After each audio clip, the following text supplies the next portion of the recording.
আমরা ছবিটা যদি দেখি তাহলে আমরা এখান থেকে ধারণা পাচ্ছি একটা ছবি আছে এবং ছবির যে একটা title light of Hopes Waliullah receive award from PM for Prime Minister for contributing to children education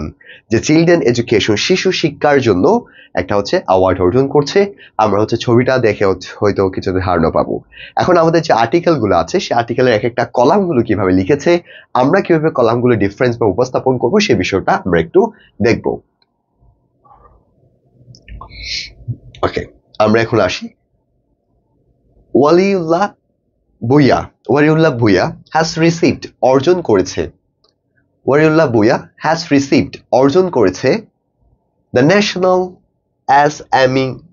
Foundation's Award 2023 from Prime Minister Sheikh Hasina for his contribution to children's education in the country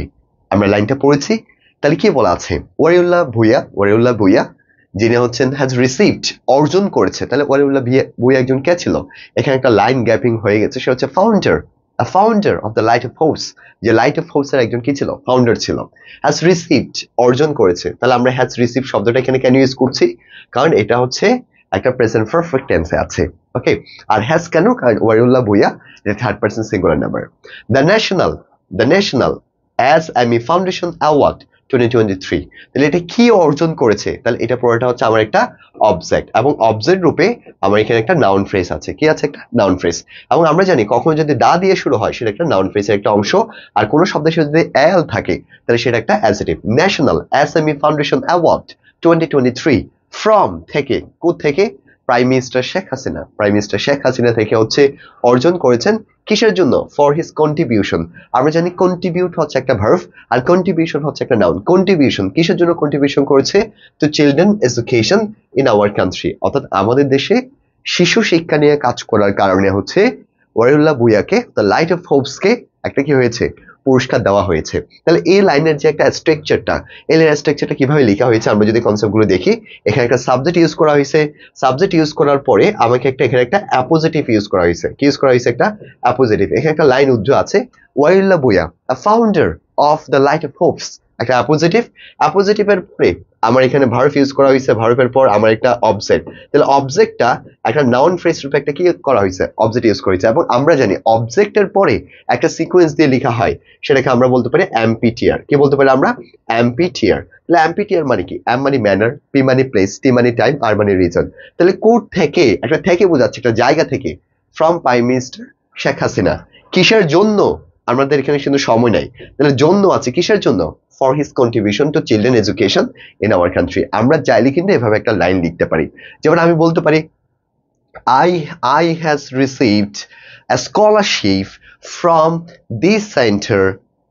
for my amazing result এইভাবে কিন্তু আমি সেন্টেন্সটা লিখতে পারি so এইভাবে news paper গুলো পড়ার মাধ্যমে ওইখানকার সেন্সটা বোঝা স্ট্রাকচারগুলো কালেক্ট করার মাধ্যমে we have to write আমাকে এইভাবে কনসেপ্টগুলো লিখতে হবে এছাড়া কি বলা আছে দেখি আমরা এছাড়া হি রিসিভড এবং তিনি অর্জন করেছে তাহলে রিসিভ না বলে কিন্তু আমরা অনেকগুলো শব্দ এখানে বলতে পারতাম দ্য বেস্ট এন্টারপ্রেনিয়র অ্যাওয়ার্ড যে সেরা উদ্যোক্তা অ্যাওয়ার্ড পেয়েছিল ফ্রম এসএমই ফাউন্ডেশন থেকেও তিনি একটা কি পেয়েছিল সেরা একটা পুরস্কার পেয়েছিল তাহলে এখানে দেখতে পাচ্ছি subject verb the best entrepreneur award কি পেয়েছিল দ্য বেস্ট এন্টারপ্রেনিয়র অ্যাওয়ার্ড এরপর একটা অবজেক্ট রূপে একটা নাউন ফ্রেজ কোথা থেকে পেয়েছিল ফ্রম দ্য এসএমই ফাউন্ডেশন নামে একটা ফাউন্ডেশন থেকে তিনি এই বিষয়টা কি করেছে অর্জন করেছে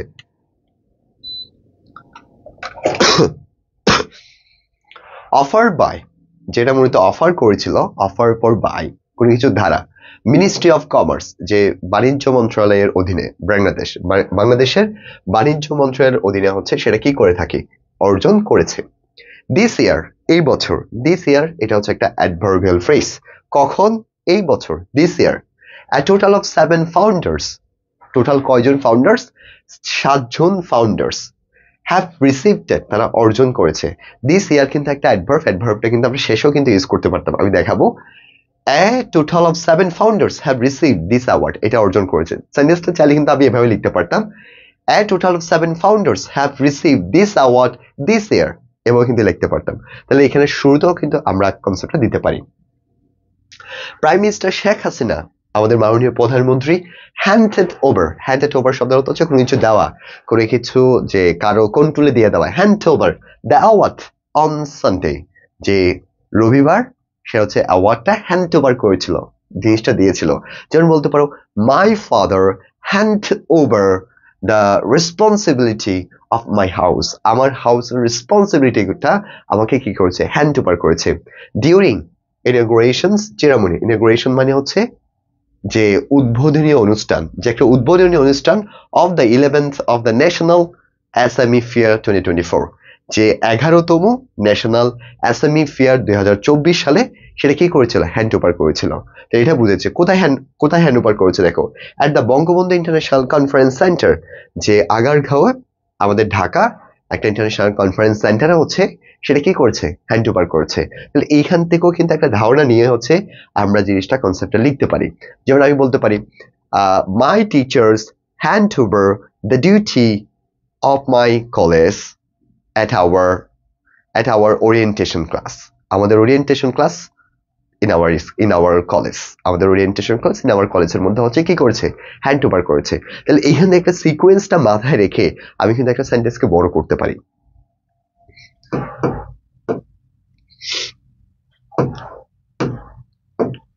ওকে, এরপর কি আছে আমরা দেখি। Light of hope limited has created, তারা হচ্ছে ক্রিয়েট শব্দের অর্থ হচ্ছে কোনো কিছু তৈরি করা, যেটাকে আমরা বলতে পারি মেক। তারা ক্রিয়েট করেছে a complete ecosystem for primary education, primary school children, যে প্রাইমারি স্কুল যারা চিলড্রেন রয়েছে তাদের জন্য একটা কমপ্লিট তারা ইকোসিস্টেম মানে অনেকগুলো একসাথে কনসেপ্টগুলো থাকা, উইথ হাইলি রিসার্চ, হাইলি কিন্তু একটা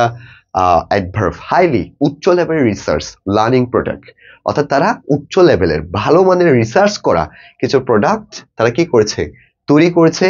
কন্টেন্ট তৈরি করেছে, নট অনলি প্রোডাক্টস, কন্টেন্ট তৈরি করেছে, কোর্সেস, তারা হচ্ছে কোর্সেস তৈরি করেছে to prepare them future skill, যাতে তারা আপকামিং স্কিলগুলো সম্পর্কে অর্জন করতে পারে, যার জন্য তারা একদম হাইলি রিসার্চ করে কিছু প্রোডাক্টস, একটা প্রোডাক্টস না, so many kinds of products, content তৈরি করছে, কোর্সেস গুলো তৈরি করছে, যাতে তারা প্রস্তুত করতে পারে, টু রেডি বলতে পারো, আমরা কি বলতে পারি, টু রেডি দ্যাম, তাদেরকে যাতে প্রস্তুত করতে পারে উইথ ফিউচার স্কিল, যে ভবিষ্যৎ সম্পর্কিত যে স্কিলগুলো আছে সেই স্কিলগুলো সম্পর্কে যাতে তাদেরকে তৈরি করতে পারে, সেজন্য তারা অনেকগুলো বিষয় কি করছে, তৈরি করছে।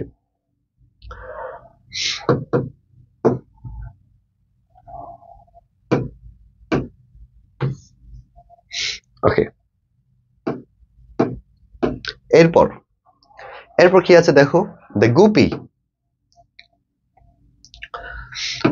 এরপর আমাদের আছে গুফি, the media franchise for kids owned by light of hope,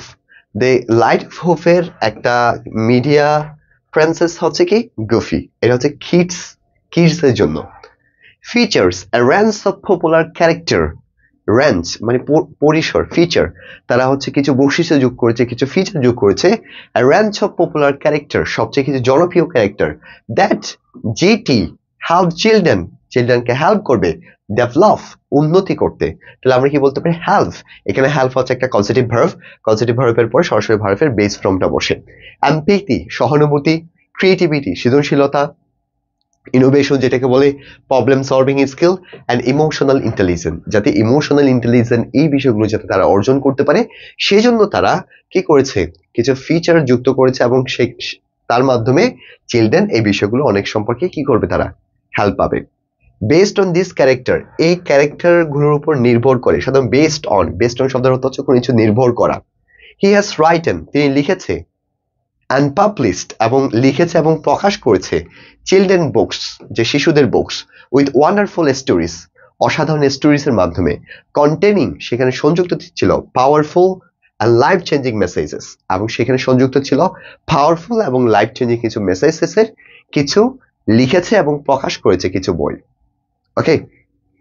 this story আর দেন অ্যানিমেটেড, এবং সে গল্পগুলো ছিল অনেকটা অ্যানিমেটেড, ঠিক আছে, মানে কার্টুন সম্পর্কিত আর কি। And ইয়ার শব্দটা একটু মাথায় রাখবে, ইয়ারটা একটা ভার্ব যেটা হচ্ছে ব্রডকাস্ট করা, যেগুলো হচ্ছে পরবর্তী ব্রডকাস্ট করতো on TV, allowing millions of children, যেখানে অ্যালাউইং থাকতো, অনুমতি থাকতো, যে হাজারের যে মিলিয়ন যে চিলড্রেন আছে, তো লার্ন শেখার জন্য, ফ্রম দ্য শো এই শো থেকে শেখার জন্য সেখানে হচ্ছে তাদেরকে অনুমতি দেওয়া হতো। তাহলে এখানে আমরা কনসেপ্টটা বুঝেছি। এই কনসেপ্টটা আপনারা গুগল থেকেও পাবেন বা এখান থেকেও দেখেছেন। এইখান থেকে শব্দগুলো কালেকশন করেন, স্ট্রাকচারগুলো কালেকশন করেন, then you can write the summary. এই পড়াটা দেখার পর আপনি একটা সামারি লেখার জন্য ট্রাই করেন। সো আজকে তো দেখা হবে আমাদের আরেকটা সেশনে। Thank you.